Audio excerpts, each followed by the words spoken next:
Welcome back. We have a fantastic guest with us today, Coach Kevie Thompson from East Mississippi JUCO. He's been around the JUCO coaching industry for quite a while, and he's really done a great job as defensive coordinator. As a lot of people may know, his school was I think you guys were the original ones that were on Last Chance U, if I'm not mistaken. East Mississippi was the first ones that were on it. It's really the JUCO world has changed a lot from a coaching standpoint. But before we jump into that, I want to let Coach give his background, coach background, playing background, and then we can roll from there. Absolutely. Again, guys, thank y'all for having me on. Again, I'm Coach Kevie Thompson. I'm the defensive coordinator currently at East Mississippi Community College.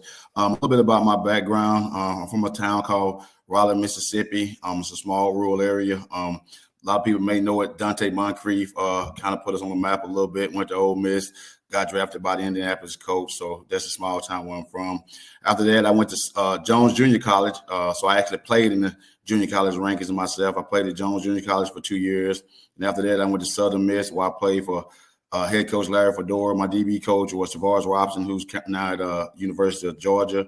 And then after that, I ventured off into coaching, went back to my high school for a year, went to Bethany College out in Kansas for a year. Then okay.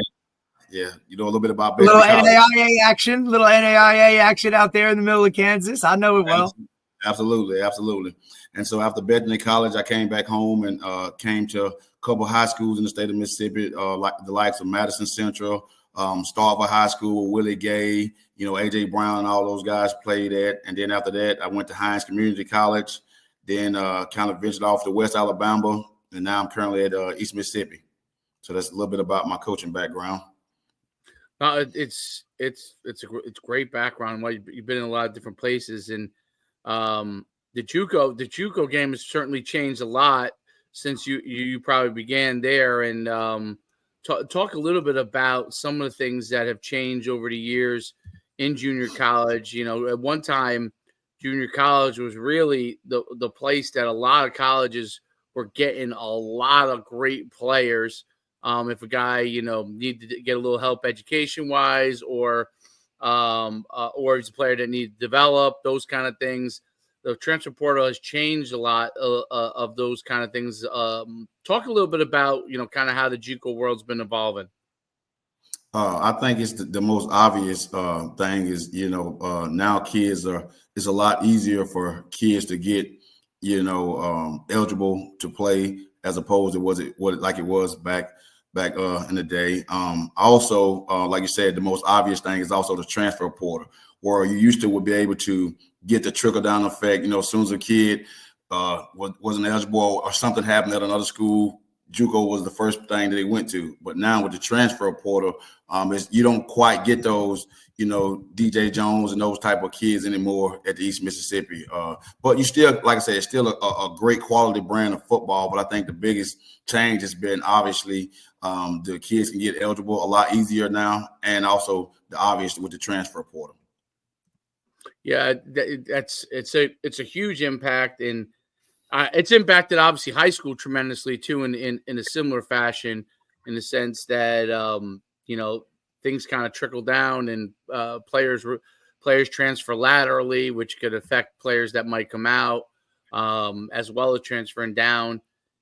Talk about what kind of players you're now trying to get to JUCO who are the best fit for what you guys do.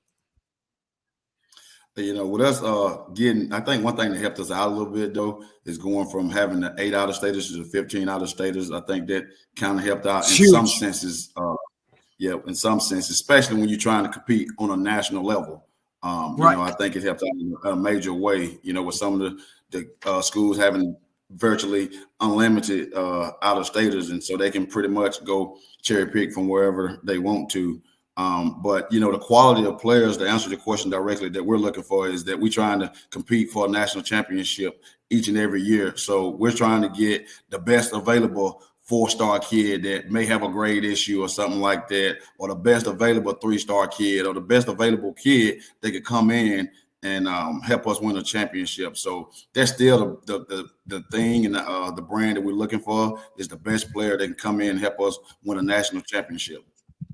Now, Coach, is the out of state player issue? Is that